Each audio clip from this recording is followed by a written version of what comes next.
ஒரு கிராமத்தில் ஒரு விவசாயி வாழ்ந்து வந்தார். அவர் பல ஆடுகளை வளர்த்து வந்தார். அதில் ஒரு சிறிய ஆடு இருந்தது. பெயர் பஞ்சு. ஆடு மேய்ப்பவர்கள் அதை செல்லமாக சுட்டி குட்டி பஞ்சு என்று அழைப்பர்.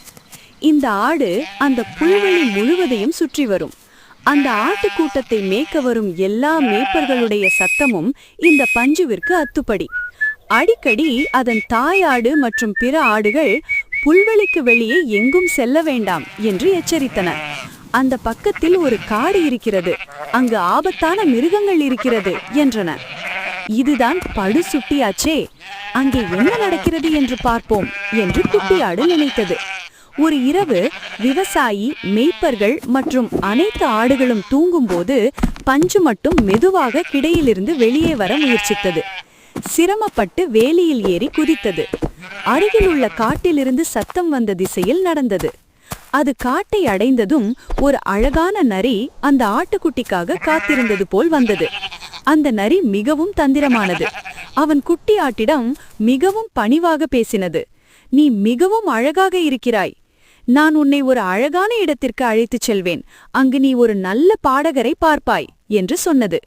போகும் வழியில் குளிர்ந்த அருவியெல்லாம் உண்டு, நீ குளித்து மகிழலாம் என்று ஆசை வார்த்தை கூறியது அந்த குள்ளநரி.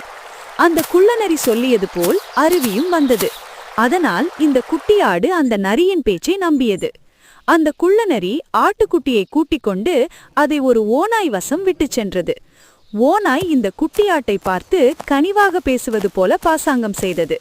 அது குட்டியாட்டை தன் வீட்டிற்கு அழைத்துச் சென்றது. ஓநாய் வீட்டிற்கு செல்லும் வழியில் துர்நாற்றம் வீசியது, இறந்த விலங்குகளின் வாசனை. அதனால் அந்த குட்டியாடு பயத்தால் நிறைந்திருந்தது. ஆனால் அது அந்த பயத்தை காட்டவில்லை.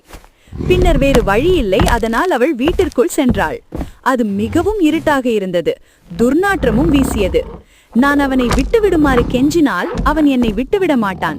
நரி ஏமாற்றியது போல ஓநாய் நயவஞ்சகமாக என்னை இங்கே வர வைத்தது போல நாமும் தந்திரமாகத்தான் தப்பிக்க வேண்டும் என்று மனதிற்குள் எண்ணிக்கொண்டது அந்த குட்டியாடு. நீங்க நல்ல பாடுவீங்களாமே என்று அந்த ஆட்டுக்குட்டி ஓநாயிடம் கூறியது. கர்வம் தாங்காத அந்த ஓநாய் ஊளையிட்டது. ஆடு சத்தமாக பாடும்படி ஊக்குவித்தது. ஓநாய் ஒப்புக்கொண்டு சத்தமாக ஊளையிடத் தொடங்கியது. அந்த சத்தம் கேட்டு விவசாயியும் கிராம மக்களும் விழித்தனர். ஆடுகளும் சத்தம் போட்டன.